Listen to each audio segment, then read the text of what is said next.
क्या हुआ नहीं हुआ पता नहीं मुझे। वो अपनी बेटी के साथ वापस आ गई, बच्चे के साथ वापस आ गई। उस सारी चीज़ों का प्रूफ्स हैं हमारे पास, आप सही हो या वो वीडियो सही है। विदिन 24 आवर्स जो है उसके बॉयफ्रेंड को गिरफ्तार कर लिया गया। उसके बाद भी 2 महीने तक FIR नहीं होती उसकी, और कोई उसके अगेंस्ट में कोई अरेस्ट नहीं होता। भाग भी गई, जहाँ पे वो बताया जा रहा है कि मोटरसाइकिल से भागते हुए नजर आए। मुलाकात हुई और ये जो वारदात हुई वो ऐसे कैसे स्टार्ट हुई?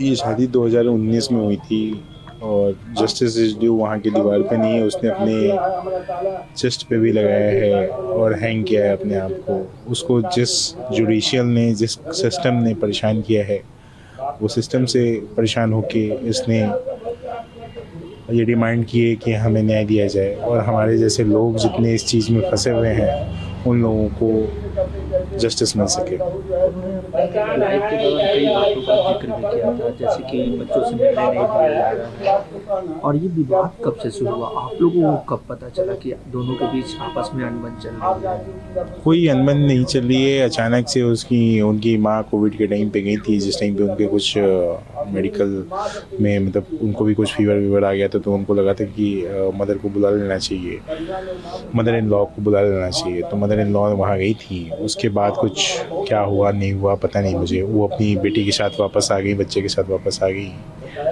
और बच्चे के साथ जब वापस आ गई तो उसके बाद फिर वो कभी जाने का बात ही नहीं की या गई नहीं। उसके बाद फिर ऐसा हुआ कि डिवोर्स का हमारे पास उन्होंने केस फाइल किया और सारी चीज़ें हुई। उसके बाद अलग अलग सेक्शंस में फॉल्स केसेस डाल दिए गए, जिसकी बात जो है इन बिटवीन, जो ये अभी उस टाइम से लेके और अभी तक में जो आप देखोगे उस वीडियो में, उसने डेट वाइज मेंशन किया है। मुझे एग्जैक्ट डेट पता नहीं है।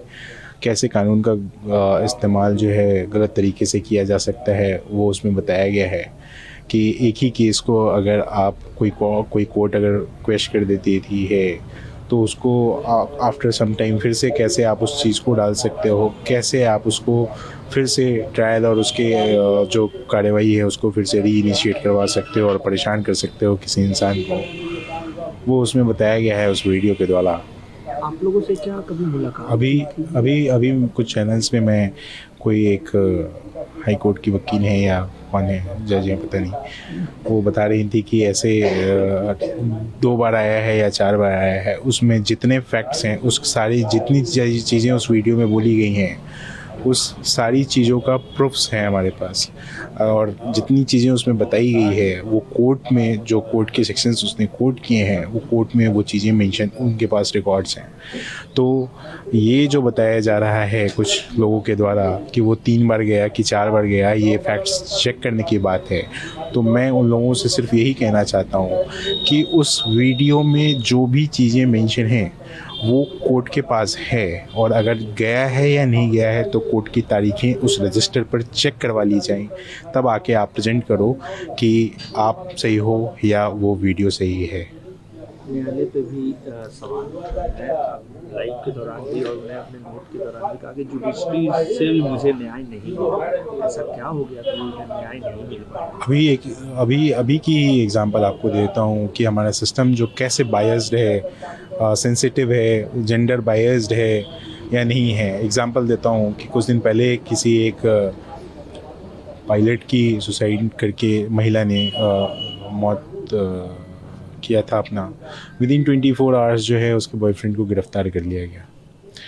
वहीं सेम वे एक लड़के ने और सुसाइड किया, जिसमें 20 मिनट का उसने वीडियो बनाया था, सुसाइडल नोट डाला था। उसमें उसने बताया था कि कैसे टॉर्चर किया गया उसको उसकी फियांसे द्वारा, कैसे उसे मेंटल हरासमेंट किया गया उसके द्वारा।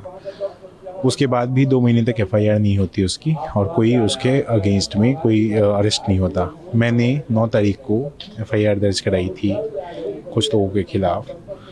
वो लोग अभी आप लोगों के माध्यम से हमें पता चला कि वो अपने घर छोड़ के भाग गए हैं। कुछ दिन पहले एक वीडियो आई थी जिसमें वो मना कर रहे थे कि मीडिया से हम बात नहीं करेंगे। तो जब वो प्रेजेंट थी मीडिया के सामने और इन बिटवीन देखी, तो वो भाग भी गई, जहाँ पे वो बताया जा रहा है कि मोटरसाइकिल से भागते हुए नजर आए। तो ये सिस्टम फेल्योर नहीं है, ये तो क्या है? क्या लगता है न्यायालय पे अभी भी भरोसा है कि इंसाफ मिलेगा, क्योंकि जस्टिस सिस्टम अभी भी बाकी है? मैम सर, न्यायालय पे भरोसा जो है या नहीं है ये तो मैं अभी नहीं कह सकता जब तक मुझे इंसाफ ना मिले। मेरे भाई ने अंतिम इच्छा जाहिर की है कि अगर उसे इंसाफ मिल गया तो मेरी अस्थियों को गंगा में बहा दिया जाए, और अगर उसे इंसाफ नहीं मिला तो कोर्ट के बाहर ही गटर में उसकी अस्थियां बहा दी जाएं, क्योंकि उसके बाद तो मेरे लिए भी कुछ नहीं बचता कि मैं कुछ इंसाफ मेरे लिए भी बचा होगा। फिर मुझे लगता है कि अतुल सुभाष जैसे बहुत सारे लोग इंसान जो इस इंडिया में हैं उनको भी भरोसा उठ जाएगा इस न्यायालय के से। और अगर न्यायालय के जज के पोस्ट पे अगर बैठे हुए लोग अगर करप्शन देने लग गए तो फिर न्याय की उम्मीद तो छोड़ देनी चाहिए, न्याय की उम्मीद तो मिलनी ही नहीं चाहिए। जज का जो जिक्र उन्होंने किया था, कोई जज है जो पैसे लेके से नाम के साथ जज का मेंशन है और उसके प्रूफ्स भी हैं अवेलेबल।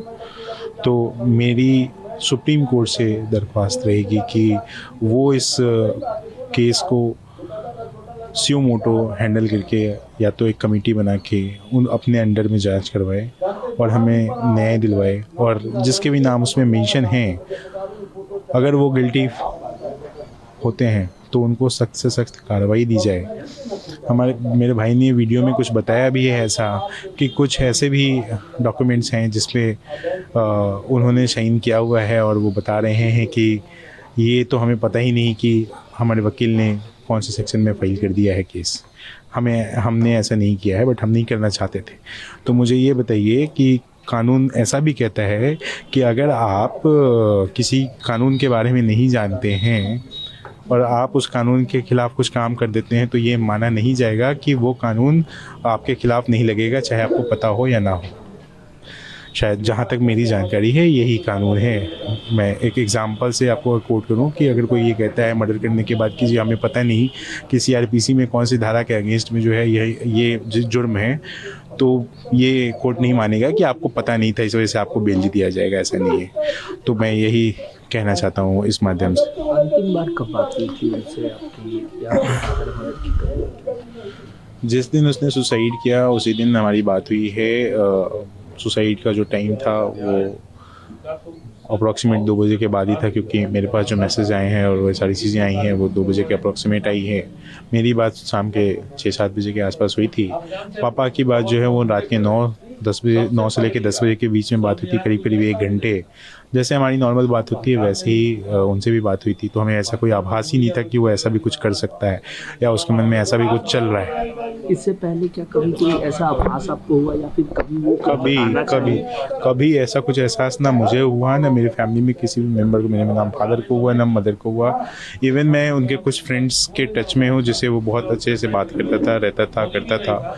उन लोगों को भी कोई ये आइडिया नहीं रहा, या वो जिस कुछ ग्रुप्स के साथ जो जुड़े हुए थे उनके कुछ लोगों से भी मेरी बात हुई है, उन लोगों को भी ऐसा कभी नहीं लगा कि ऐसा भी कुछ हो सकता है या वो ऐसा कुछ कर सकता है। आप लोगों के भी पता चला केस हुई थी डाउरी एक्ट की, क्या ऐसा कब हुआ?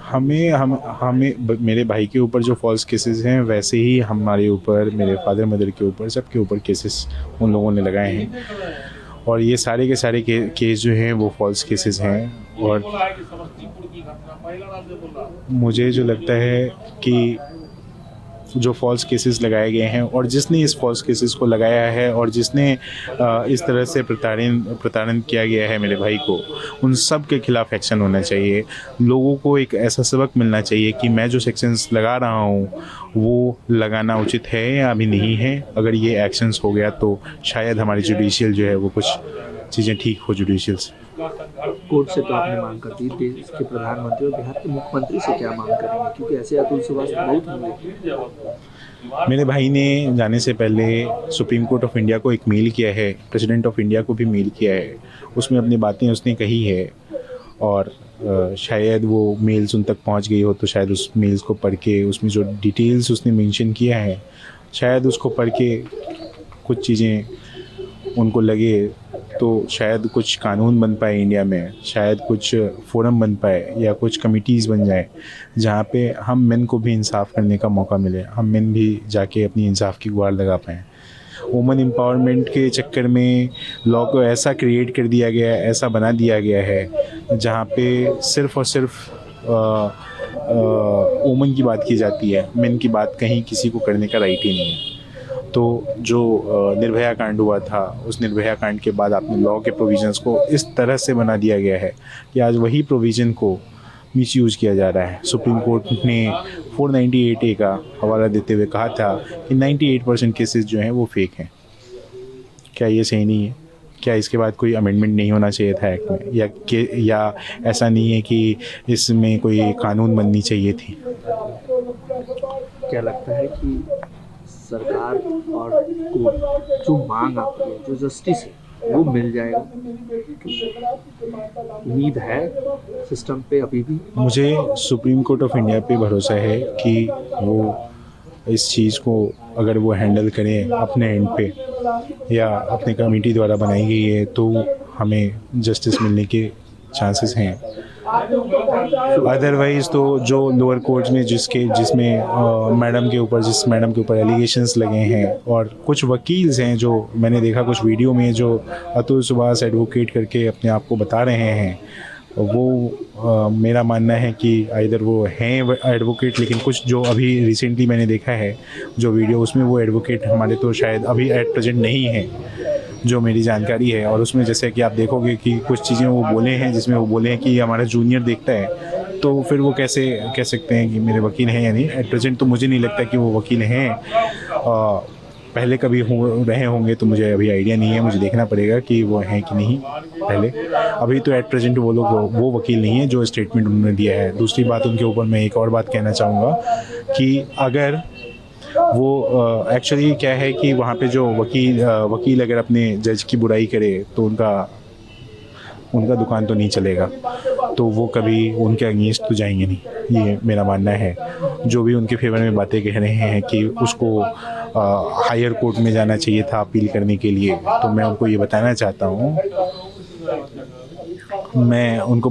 हूँ कि उसी वीडियो में अगर आप सुनेंगे तो बताया गया है कि अगर वो हाई कोर्ट में जाते तो उनको जाने आने की जो किराया है वो 50,000 रुपये हमें देना पड़ता। तो क्या एक हस्बैंड जो है वो ATM मशीन की तरह काम कर रहा है कि आपको मेंटेनेंस कॉस्ट दे, आपके बच्चे को मेंटेनेंस कॉस्ट दे, और फिर अगर हम हाई कोर्ट में अपील कर रहे हैं तो उसके जाने आने का खर्च जो है वो 50,000 रुपये बियर करना पड़े। तो मुझे ये समझना है लॉ से या सिस्टम से कि कैसे ये लॉ सिस्टम काम करता है। मेंटेनेंस कॉस्ट जो मांगा जाता है, क्या उसके पीछे जो है वो कोई वो है बेसिस है, या सिर्फ जो लड़का ज़्यादा कमा रहा है वो उसका जो है ज़्यादा पैसा देना है? जो लड़का ज़्यादा पैसा कमा रहा है उसको घूस ज़्यादा देना पड़ रहा है। वहाँ की जो जज हैं, वो जज साहिबा जो हैं वो बोल रही हैं कि 5 लाख रुपए दो, अगर तुम दोगे मुझे तो मैं ये केस सेटल कराऊंगी, अदरवाइज़ सारे आप तुम्हारे और तुम्हारे फैमिली मेम्बर्स को मैं कोर्ट में बुलाती रहूँगी। उसके बाद शायद उन्होंने, जब मेरे भाई ने मना कर दिया सच, तो शायद उन्होंने कोर्ट्स के जो डेट्स हैं वो बहुत फ्रिक्वेंटली देनी पड़े, बिकॉज कि वो परेशान हो। और आपको पता है कि कॉर्पोरेट एम्प्लॉय की कितनी छुट्टियाँ होती हैं, क्या होती हैं।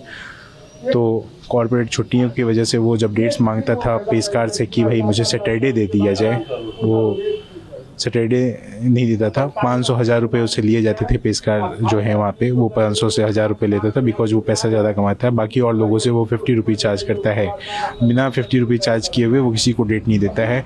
ये उस वीडियो में मेंशन है। तो आप इस चीज़ को वेरीफाई कैसे करेंगे? ये सुप्रीम कोर्ट ऑफ इंडिया अगर वो संज्ञान लेती है इस चीज़ पे, तो मुझे लगता है कि ये भी चीज़ पता किया जा सकता है कि कैसे वो पैसे लेते हैं, या फिर कैसे आय से ज़्यादा उनके पास एसेट्स मिलते हैं या नहीं मिलते हैं। इवन जो हमने करप्शन के चार्जेस लगाए हैं जज के ऊपर, उसके ऊपर भी वो संज्ञान ले सकती है। आगे लड़ाई जारी रहेगी? बिल्कुल जारी रहेगी, एट द एंड तक जारी रहेगी, जब तक हमें जस्टिस नहीं मिलेगा। सर, नाम क्या हुआ आपका? विकास मोदी।